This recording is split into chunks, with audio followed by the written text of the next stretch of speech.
So, good morning. Today we will be dealing with report writing and Hi presentation. students. So today is our report writing the learning and presentation topic is to know the content of a report and to describe how quality reports can be prepared. Now introduction. Report writing നമുക്കിപ്പോൾ അതിന് പറയാം like നമ്മൾ ഇത്രയും ദിവസം പഠിച്ചതിൻ്റെ ഒരു consolidate report എങ്ങനെ ഉണ്ടാക്കുന്നു അതാണ് നമ്മളിവിടെ നോക്കുന്നത്. So report provides a documentary evidence of research work and explains the problem, definition, approach, research design, field work and results of data analysis and interpretation. Reports are the tangible products of research effort. They serve as a historical record of the project ഇല്ലേ. നമുക്ക് നമ്മളൊരു research ചെയ്തു എന്നുള്ളതിൻ്റെ ഒരു solid evidence ആയിട്ട് അല്ലെങ്കിൽ ഒരു historical evidence ആയിട്ടാണ് നമ്മൾ എപ്പോഴും നമ്മളുടെ റിസർച്ച് റിപ്പോർട്ടിനെ ഡിഫൈൻ ചെയ്യുന്നത്. അതിൻ്റെ അകത്ത് എന്തൊക്കെയുള്ളത്? ഇറ്റ് എക്സ്പ്ലെയിൻസ് പ്രോബ്ലം എന്താണ്, അതെങ്ങനെ നമ്മൾ ഡിഫൈൻ ചെയ്തു, എങ്ങനെ നമ്മളത് അപ്രോച്ച് ചെയ്തത്, ഏത് റിസർച്ച് ഡിസൈനാണ് ഉപയോഗിച്ചത്, ഫീൽഡ് വർക്ക് എങ്ങനെയായിരുന്നു, and result and data interpretation, ഇതെല്ലാം നമ്മളതിൻ്റെ അകത്ത് ചെയ്തിട്ടുണ്ടായിരിക്കും. Next content of a research. ഓരോ ഒറിജിനൽ റിപ്പോർട്ടിൽ എന്തൊക്കെയാണ് വരേണ്ടത്?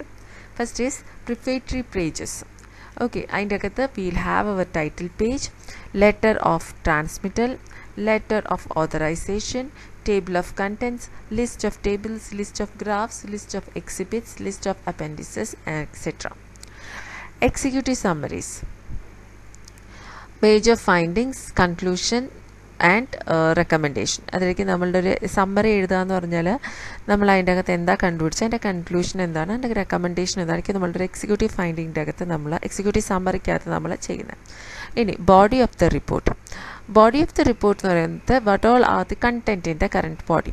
ദാറ്റ് ഈസ് പ്രോബ്ലം ഡെഫിനിഷൻ വേണം, പ്രോബ്ലം നമ്മൾ ഐഡൻറ്റിഫൈ ചെയ്യണം, നമ്മൾ ലിറ്ററേച്ചർ റിവ്യൂ ചെയ്യണം, റിസർച്ച് ഗ്യാപ്പ് കണ്ടുപിടിക്കണം, എന്നിട്ട് പ്രോബ്ലം ഡിഫൈൻ ചെയ്യാൻ. റിസർച്ച് ഡിസൈൻ, ഇൻഫർമേഷൻ നീഡഡ്, എങ്ങനെ നമ്മൾ ഡിസൈൻ ചെയ്തിരിക്കുക, എന്ത് ഇൻഫർമേഷനാണ് നമ്മൾ സെക്കൻഡറി ഡേറ്റയിലോ ഇൻഫർമേഷൻ മതിയോ, പ്രൈമറി ഡേറ്റ ഇൻഫർമേഷൻ വേണോ, ഡേറ്റ കളക്ഷൻ ഏത് ഫോമാറ്റിലാണ് നമ്മൾ ചെയ്തത്, പ്രൈമറി സോഴ്സ് ആയിരുന്നോ സെക്കൻഡറി ആണോ, സ്കെയിലിംഗ് ടെക്നിക്സ് എന്താ ഉപയോഗിച്ചത്, ക്വസ്റ്റ്യനെയർ നമ്മൾ ഡെവലപ്പ് ചെയ്തിരുന്നോ, പ്രീ ടെസ്റ്റിംഗ് എങ്ങനെ, sampling techniques, field work, data analysis, methodology, plan for data analysis, ഇതൊക്കെ നമ്മളുടെ ഒരു റിപ്പോർട്ടിൽ നമ്മളൊരു പ്രോബ്ലം ഐഡൻറ്റിഫൈ ചെയ്ത് തൊട്ട് അതിൻ്റെ സൊല്യൂഷൻ എടുക്കുന്നത് വരെ എടുത്തിട്ടുള്ള എല്ലാ കാര്യങ്ങളും നമ്മൾ റിസർച്ച് ഡിസൈനിൽ എടുക്കും. പിന്നെ next we have finding, that is results, inferences എന്ന് പറഞ്ഞാൽ we have many type of finding which are required and which are out of our scope. So whatever we get, we just infer to our problem so that we get a correct answer to what the current required problem also. So that is inference. And limitation and caveats, conclusion and recommendation. What are our limitations? That is, we have studied only for this time period, or we have considered only this session of the customers, or I will consider all these things, like we are only geographical area, we considered only Kerala, like that. Limitations and the നമ്മൾ പറയാ. പിന്നെ conclusion and recommendation. And supplements എന്ന് പറയാൻ നേരത്ത് we have this questionnaire, നമ്മളെങ്ങനെ format ചെയ്ത് questionnaire ഉപയോഗിച്ചു, എന്തൊക്കെ എക്സ്ട്രാ ഡീറ്റെയിൽസ് നമ്മൾ ഉപയോഗിച്ചു, അല്ലെങ്കിൽ സ്റ്റാറ്റിസ്റ്റിക്കൽ ഔട്ട്പുട്ട്, നമ്മളുടെ ടോപ്പിക്കിൻ്റെ നമുക്ക് റിപ്പോർട്ടിലിടാൻ പറ്റാത്ത എന്തെങ്കിലും സ്റ്റാറ്റിസ്റ്റിക്കൽ ഔട്ട്പുട്ട് ഉണ്ടെങ്കിൽ അതിൻ്റെ ലിസ്റ്റ്, ഇതൊക്കെയാണ് നമ്മളുടെ supplements. Now the title page. Title page എന്ന് പറഞ്ഞാൽ എന്താണ്? It includes title of the report, information like name, address, telephone related to researcher or firm doing the research, the client and date of release. ഇല്ലേ, ആര് ചെയ്തു, ആർക്ക് വേണ്ടി ചെയ്തു, അവരുടെയൊക്കെ address എഴുതുക, അത് തന്നെ നമ്മുടെ ടൈറ്റിൽ പേജിലുള്ളത്. Next is table of content. It is based on outline of the report and list the sequence of topics included with the corresponding page numbers. In most reports, only the major headings and subheadings are included in the table of content. Table of content should be followed by list of tables, graphs, appendices and exhibits. അല്ലേ, എന്താണ് ഒരു റിപ്പോർട്ടിൻ്റെ അകത്ത് കൊടുത്തിരിക്കുന്നത്? നമ്മൾ പല ബുക്സൊക്കെ എടുത്താലും നമുക്ക് കാണാം എന്താ ഹെഡിങ് എന്താണ്, സബ് ഹെഡിങ് എന്താണ്, ഇമ്പോർട്ടൻറ്റ് പോയിൻറ്റ്സ് ഏതൊക്കെ പേജിലാണ്, ഇതിങ്ങനെയൊക്കെ പറയുന്നതായിരിക്കും നമ്മളുടെ ടേബിൾ ഓഫ് കണ്ടൻറ്റ് എന്ന് പറയുന്നത്.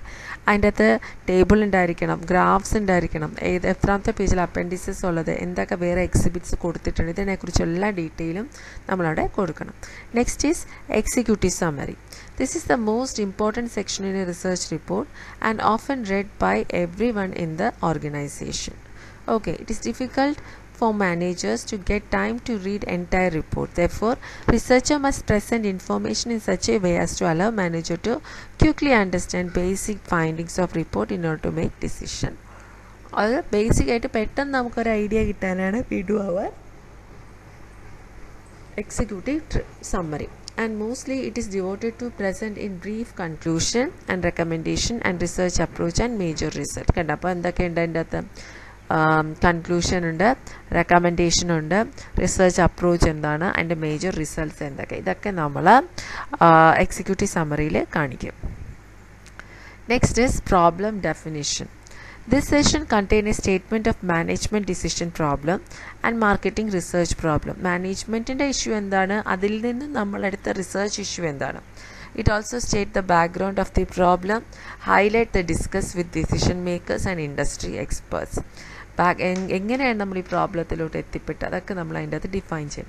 It also mentions secondary data analysis, preliminary research that was conducted and factors that were considered. After reading this part, you should be in position to understand why and how research work has been done. ഇല്ലേ, എന്തുകൊണ്ടാണ് നമ്മളിത് എടുത്തതെന്നുള്ളതിൻ്റെ കുറിച്ച്, like നമ്മൾ പണ്ടത്തെ secondary data പഠിച്ചതിനെ കുറിച്ചുള്ളത് കാണും, preliminary ആയിട്ട് എടുത്തിട്ടുള്ള ടെസ്റ്റിന് റിസൾട്ട് വരും. ഇതൊക്കെ വെച്ചിട്ടാണ് നമ്മൾ ഈ റിസർച്ചിലോട്ട് എത്തിപ്പെട്ടതെന്നുള്ളതിനെ കുറിച്ചുള്ള ഒരു problem definition. Next is research design. This section details the nature of research design adopted. നമ്മൾ പല ടൈപ്പ് ഓഫ് റിസർച്ച് ഡിസൈൻ ഇവിടെ നോക്കിയിട്ടുണ്ടായിരുന്നു. The information needs, data collection method, scaling techniques. Scaling techniques എന്ന് പറഞ്ഞാൽ കുറേ ടൈപ്സ് ഓഫ് സ്കെയിൽസ് ഉണ്ട്, nominal, ordinal, ratio scales എന്നൊക്കെ പറഞ്ഞിട്ട്. അതൊക്കെ നിങ്ങൾക്ക് ഇത്രയും ഡീറ്റെയിൽ ആയിട്ട് അറിയേണ്ടിയില്ല, നമ്മൾ ആ സെഷൻ എടുത്തിട്ടില്ല. ആൻഡ് ക്വസ്റ്റ്യനേഴ്സ് ഡെവലപ്മെൻറ്റ്, എങ്ങനെ ക്വസ്റ്റ്യനർ ഡെവലപ്പ് ചെയ്തു, അതിൻ്റെ പ്രീ ടെസ്റ്റ് എന്താണ്, and sampling techniques, field work, ഇതൊക്കെ നമ്മൾ അതിൻ്റെ അകത്ത് നിന്ന് മനസ്സിലാക്കും. The material is presented in non-technical terms and the technical details are included in the appendix. എപ്പോഴും നമ്മൾ പ്രസൻറ്റേഷൻ നോൺ ടെക്നിക്കൽ ആയിരിക്കും, നമ്മൾ ആരെയും കൺഫ്യൂസ് ചെയ്യുന്ന രീതിയിൽ ഒരു റിപ്പോർട്ട് എടുക്കാറില്ല. ആൻഡ് ടെക്നിക്കൽ ഡീറ്റെയിൽസ് എപ്പോഴും നമ്മൾ അതിൻ്റെ പാക്കിലായിരിക്കും കൊടുക്കുന്നത്, അപ്പൻഡിക്സിൽ. This section also justifies the procedure adopted. This is the proof that how researcher has scientifically structured his research work. എങ്ങനെയാണ് റിസർച്ചർ ഇതിനെ സ്ട്രക്ചർ ചെയ്തിരിക്കുന്നത്, അതാണ് നമ്മളുടെ റിസർച്ച് ഡിസൈനിൽ കിടക്കുന്നത്. Next, data analysis. This section describes the plan of data analysis, justifying the selection of specific techniques. Data analysis techniques are described in simple non-technical terms. എങ്ങനെയാണ് നമ്മൾ analysis, conclusion and recommendation. This section contains the inferences derived from the marketing research result and states the feasible and practical recommendation that can be used by client for its own decision making purpose. നമ്മൾ ഈ റിസർച്ചിന് കിട്ടിയ result എന്താ, അതിന് വെച്ചൊരു recommendation കൊടുക്കുക, which can be used by the client for making decision. Next, report guidelines preparation, report preparation guidelines. എങ്ങനെയാണ് ഒരു report എഴുതി വെക്കേണ്ടത്, അതിൻ്റെ ഒരു ഗൈഡ് ലൈൻസ് എന്തൊക്കെ. First one, reach out to the reader. എപ്പോഴും ഒരു റിപ്പോർട്ട് നമ്മൾ മറ്റുള്ളവർക്കും കൂടെ വായിച്ചാൽ മനസ്സിലാവുന്ന രീതിയിലായിരിക്കണം എഴുതേണ്ടത്. The report should reach out to the target audience. This can be done by taking into account clients' technical sophistication, interest in the project, and circumstances or manner in which they are going to read and use it. അവരെങ്ങനെ അത് വായിക്കാൻ പോകുന്നത്, അവർ എങ്ങനെയാണ് അവർക്ക് എത്രത്തോളം technical knowledge ഉണ്ട്, ഇതൊക്കെ മനസ്സിലാക്കിയിട്ട് വേണം നമ്മൾ ആ പ്രോജക്റ്റ് അവർക്ക് സബ്മിറ്റ് ചെയ്യാൻ. സോ ദാറ്റ് എത്രയും പെട്ടെന്ന് വായിച്ചെടുക്കാൻ അവരുടെ സർക്കംസ്റ്റാൻസസ് ഒക്കെ നമ്മൾ എക്സിക്യൂട്ടീവ് സമ്മറി തന്നെ എന്താണ് നമ്മളുടെ ഫൈൻഡിങ് എന്നുള്ളത് എഴുതുക. ഇരുന്ന് വായിക്കുന്നവരാണെങ്കിൽ, അതിനുള്ള ടെക്നിക്കാലിറ്റി അറിയാവുന്നവരാണെങ്കിൽ അങ്ങനെ കൊടുക്കുക. So that is a reach out of the reader. Next is ease of comprehension. Report should be easy to follow, പെട്ടെന്ന് മനസ്സിലാവണം. Clarity, brevity and logical structuring of presenting material increases ability to comprehend report. നമുക്ക് അതിൻ്റെ content crest എന്താണെന്ന് പെട്ടെന്ന് പിടികിട്ടണം, അതാണ് നമ്മളുടെ is of comprehension എന്ന് പറയുന്നത്. അതിൻ്റെ ഒരു ക്ലിയർ ആയിരിക്കണം. ബ്രെവിറ്റി എന്ന് പറഞ്ഞാൽ ഷോർട്ട് ആയിരിക്കണം. ആൻഡ് ലോജിക്കൽ സ്ട്രക്ചറിങ് ആയിരിക്കണം. A well structured report will be highly logical in nature and organisation. Next is presentable and professional appearance. എപ്പോഴും പ്രൊഫഷണൽ അപ്പിയറൻസ്, എൻ്റെ ഫ്രണ്ട് പേജ്, ലാസ്റ്റ് പേജ് എല്ലാം നല്ല പക്ക ആയിരിക്കണം, അപ്പീലിംഗ് ആയിരിക്കണം. And invite appearance brought through skillful use of typing, binding, reproducing can entice the reader, enhances desire to read a report. Report കണ്ടാൽ നമുക്ക് എടുത്ത് വെച്ച് വായിക്കാൻ തോന്നണം, അതാണ്. Next is objectivity. The report should be truthful and sincere in purpose. Any deviation from this destroys the credibility of both report and researcher. എന്താണ് നമ്മൾ objective set ചെയ്ത് അത് തന്നെ ആയിരിക്കണം നമ്മൾ ഫൈൻഡിങ്സിലും വരാൻ. Reinforcement information in the text through visual aid facilitate communication with the reader and add to impact of the report. നമ്മൾ കുറച്ചും ഒരു വിഷ്വൽ പിക്ചറൈസേഷൻ, പിക്ചേഴ്സും കൂടെ കൊടുക്കാനാണ് ഉദ്ദേശിക്കുന്നതെങ്കിൽ നമുക്ക് കുറച്ചും കൂടെ ഒരു റീഇൻഫോഴ്സ്മെൻറ്റ് ഉണ്ടാവും, ലൈക്ക് ആഡ് ഇമ്പാക്റ്റ് ഉണ്ടാവും, ഇമ്പാക്റ്റ് കൂടാനുള്ള ചാൻസസ് ഉണ്ടാവും. Next, terseness, brevity in the presentation. എന്ന് വെച്ചാൽ സ്ട്രോങ് ആയിരിക്കണം, കണ്ടന്റ് സ്ട്രോങ് ആയിരിക്കണം, അവിടെ ഇവിടെ ചുമ്മാ വളവള പറഞ്ഞുകൊണ്ടിരിക്കരുത്. Without sacrificing completeness add to the appeal. Like it should be content should be very compact and should add. അങ്ങനെ ചെയ്യുമ്പോൾ തന്നെ കംപ്ലീറ്റ്നെസ്സും അത് ഒരു നമ്മളുടെ കണ്ടന്റ് ഒന്നും ലോസ് ആവാതെ തന്നെ നമ്മളത് കൃത്യമായിട്ട് പറയാൻ പറ്റണം. Effectiveness use of graphical representation. Use proper various graphic AIDS like tables, pi charts ഉപയോഗിക്കുക, ടേബിൾ ഉപയോഗിക്കാൻ നേരത്ത് ചാർട്ട്സ് ഉപയോഗിക്കേണ്ട ആവശ്യമില്ല, രണ്ടും കൂടെ ഒന്നിച്ചെടുത്ത് ഉപയോഗിക്കേണ്ട ഒരു ആവശ്യമില്ല. They are most useful in presenting numerical information. Each table should include table number. Table പറയുന്നത് ഒരു ടേബിൾ പറഞ്ഞാൽ it's always said a table must be self explanatory. അതിൻ്റെ താഴെ ഒരു എക്സ്പ്ലനേഷൻ വായിക്കേണ്ട ആവശ്യം വരരുത്. അതിനൊരു നമ്പർ കൊടുക്കണം, അതിന് ഹെഡിങ് കൊടുക്കണം, അതിൻ്റെ ഡേറ്റ എവിടെ നിന്നാണ് എടുത്തതെന്നുള്ളത് താഴെ ടേബിളിൻ്റെ എൻഡിൽ താഴെ സൈഡിൽ ലെഫ്റ്റ് സൈഡിലായിട്ട് സ്മോൾ ഫോണ്ടിൽ കൊടുക്കണം. എവിടെ നിന്നാണ് ഡേറ്റ എടുത്തത്, ഏത് സോഴ്സസ് വല്ലതും ഉണ്ടെങ്കിൽ ഏത് സോഴ്സിൽ നിന്നാണ് എടുത്തത്. സോ ഇത്രയും നമ്മളൊരു ടേബിൾ എടുക്കാൻ നേരത്തെ it should be self explanatory. അതുകൊണ്ടേപോലെ തന്നെ ഒരു ടേബിൾ എടുക്കാൻ നേരത്തെ it's not important that we should have a chart also regarding it. ഇത് ഓവർ കൂടുതലാണ്. They are most useful for presenting numerical information. Each table should be include table number which allows simple reference from text, title, box heads, subheads, footnotes and source notes. എന്തൊക്കെ എവിടെ നിന്ന് വന്നു എന്നുള്ളത് നമുക്ക് കൃത്യമായിട്ട് അറിയണം. ചാർട്ട്സ് ഇടണമെങ്കിൽ ചാർട്ട്സ് മാത്രം ഇടാം. They translate numerical information into visual forms so that relation can be easily guessed. നമുക്ക് പെട്ടെന്ന് പിടികിട്ടും എന്താണ് ഉദ്ദേശിക്കുന്നത്. ഈ ചാർട്ട് ഷുഡ് ഇൻക്ലൂഡ് ഫിഗർ. ചാർട്ടിൽ എന്തൊക്കെ വേണ്ടത്, ഫിഗറിൻ്റെ നമ്പർ വേണം, റെഫറൻസ് ടെക്സ്റ്റ് എവിടെ നിന്ന് എടുത്തു, ടൈറ്റിൽ വേണം, എക്സ്പ്ലനേഷൻ ഓഫ് ദി ചാർട്ട് വേണം, സോഴ്സ് വേണം. ഇതെല്ലാം ഫുട് നോട്ടിലായിരിക്കണം. നമുക്ക് ഇതൊക്കെ ഒരു ചാർട്ട് എടുക്കുകയാണെങ്കിൽ അതിൻ്റെ നമ്പർ, അത് ടേബിളിന് നമ്മൾ മേളിലാണ് എഴുതുന്നതെങ്കിൽ അതിൻ്റെ ടേബിൾ നമ്പറും അതിൻ്റെ ഫോമാറ്റും ഒക്കെ, ഫിഗറിനാണെങ്കിൽ നമ്മൾ താഴെ എഴുതുന്നത് ഫിഗർ നമ്പർ, ഫിഗറിൻ്റെ പേര്, ഏത് സോഴ്സ്, ഇതൊക്കെ സോഴ്സൊക്കെ നമ്മൾ ലെഫ്റ്റ് സൈഡിൽ താഴെ ഫുട് നോട്ടായിട്ട് കൊടുക്കും. Okay, so these are the use of graphical representation. Pi charts എന്താണെന്ന് നിങ്ങൾക്ക് എല്ലാവർക്കും അറിയാമല്ലോ. നമ്മളുടെ പൈ ചാർട്ട്സ് ലൈക്ക് വട്ടത്തിലിരിക്കും, സർക്കിളിൻ്റെ അകത്ത് ഹൗ മെനി റേഷ്യോസ് കണക്ക് കാണിക്കും. One of the most useful type of chart in pie chart. A pie chart shows the composition of some total quantity of particular time. നമ്മൾ മാർക്കറ്റ് ഷെയർ ഞാൻ പറയാമല്ലോ, ഒരു circle വരച്ചിട്ട് അതൊരു pi ചാർട്ടാണ്. Each angle or slice is proportional to its percentage of whole and should be labeled with the description percentage. Colors കൊടുക്കാം, label കൊടുക്കാം, percentage. Do not try to do much slices. About 6 slices in a usual max. 4 slices കൂടുതലുള്ള ഫ്ലെക് picture ആണെങ്കിൽ നമ്മൾ pie chart ഉപയോഗിക്കാതിരിക്കുന്നതാണ് നല്ലത്. Next is line graph. They are useful to show the relationship of one variable to another.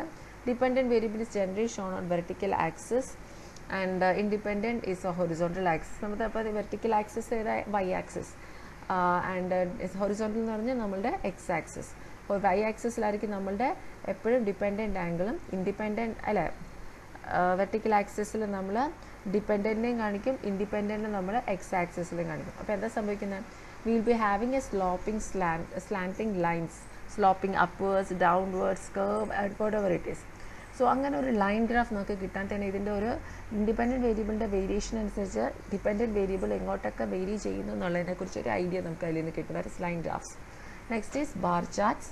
They show changes in the dependent variables as discrete intervals of independent. നമ്മൾ കണ്ടിട്ടുള്ള bar charts building blocks കണക്ക് ഇങ്ങനെ ഇരിക്കും. Common variants are the subdivided bar charts or multiple bar charts.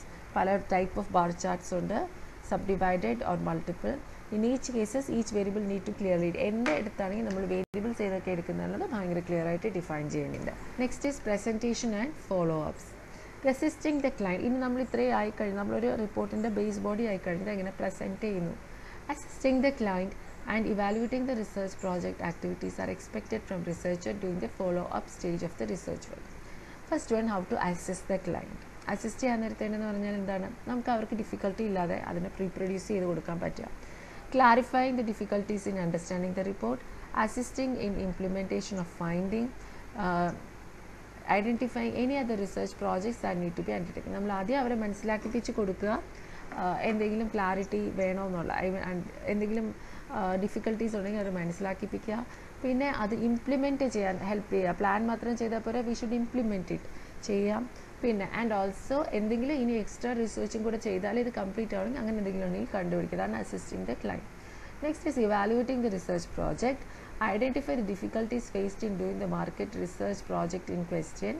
Identify shortcomings associated with different stages of entire market research project. Complete research project എന്തൊക്കെ ബുദ്ധിമുട്ടുകൾ നേരിട്ടോ, അതിലെന്തെങ്കിലുമൊക്കെ ബുദ്ധിമുട്ട് വന്നിട്ടുണ്ടെങ്കിൽ അവിടെ ഏതൊക്കെ സ്റ്റേജിലാണ് വന്നത്, ഇതൊക്കെ നമ്മൾ മനസ്സിലാക്കുക. അതാണ് evaluating project report. Think of the possible impact if alternative methods was followed at different steps like data collection, data analysis, report writing, presentation, etc. Insight gained from such an evaluation will be benefit not only to researcher but also subsequent project conducted. എപ്പോഴും അത് ചെയ്യാനുള്ളതാണ്. നമുക്കിപ്പോൾ ഒരു project ചെയ്യാൻ തുടങ്ങാൻ നേരത്തെ നമുക്കൊരു time limit ഉണ്ട്. അതിൻ്റെ അകത്ത് ചെയ്ത് തീർക്കാന്ന് പറഞ്ഞിട്ട് will be first deciding the research design. അതിൻ്റെ അകത്ത് തന്നെ ഏത് ടൈപ്പ് ഓഫ് ഡേറ്റ കളക്ഷൻ, എവിടെ പോയി കളക്ട് ചെയ്യണം, ആരെ കോൺടാക്ട്, ഇതൊക്കെ നമ്മൾ അങ്ങ് തീരുമാനിക്കും. Okay, so it's basically everything should not be correct at the first time. Pre test നടത്തിയൊക്കെ ചെയ്യുന്നുണ്ടെങ്കിലും പക്കയാവണമെന്നില്ല. അപ്പോൾ നമ്മൾ എപ്പോഴും ഒരു സെക്കൻഡ് ഇവാലുവേഷൻ നടത്താം. ഇതിൽ കൂടുതൽ നമുക്ക് എന്ത് ചെയ്യാൻ പറ്റുമായിരുന്നു, എങ്ങനെ നമുക്ക് ഇതിൽ കൂടുതൽ ആൾക്കാരെ ബെനിഫിറ്റ് ചെയ്യിപ്പിക്കാൻ പറ്റുമായിരുന്നു, ഇതൊക്കെ നമുക്ക് ഇതിൻ്റെ അകത്ത് നിന്ന് എടുക്കാം. Next is ethical concern. The marketing research association code of ethics. ഇതാണ് നമ്മളുടെ code of ethics four marketing research.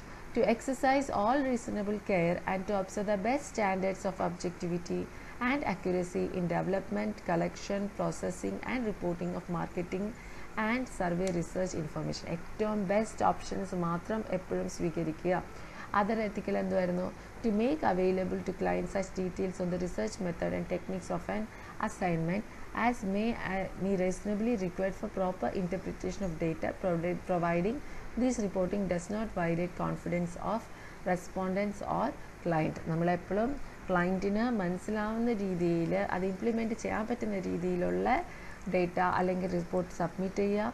അതിന് ഇതിങ്ങനെ കൊടുക്കുന്നത് കൊണ്ടും നമ്മളുടെ റിപ്പോർട്ടിൻ്റെ വാലിഡിറ്റിയോ അല്ലെങ്കിൽ അതിൻ്റെ കോൺഫിഡൻഷ്യാലിറ്റിയോ ഒന്നും മാറത്തും ഇല്ല. സോ ഇതാണ് അതിൻ്റെ ഒരു എത്തിക്കൽ concern. The methodology and result should be honest rather than slanted to a particular point of view or need of the client requirement. ഒരു ക്ലയൻറ്റിൻ്റെ ആഗ്രഹം പോലെ ആവരുത് നമ്മളുടെ റിപ്പോർട്ട്. എപ്പോഴും അത് ഓണസ്റ്റ് ആയിരിക്കണം. The proper information must be reported and confidential information should remain confidential and not to be made public. Negative findings should not be omitted just because it makes a company or manager look bad. Negative findings ഉണ്ടെങ്കിൽ അത് വിഷമാണെന്ന് വിചാരിച്ച് അങ്ങ് മാറ്റരുത്. ആൾക്കാർക്ക് സങ്കടം വരുമെന്ന് വെച്ചാൽ അങ്ങനെയൊന്നും ചെയ്യരുത്. ബയാസ്ഡ് ആവരുത്. പക്ക കറക്റ്റ് റിപ്പോർട്ടിൻ്റെ റൈറ്റിംഗ് തന്നെ. ഇതാണ് നമ്മുടെ ethical finding. And that's come to the end of this slide and that is thank U.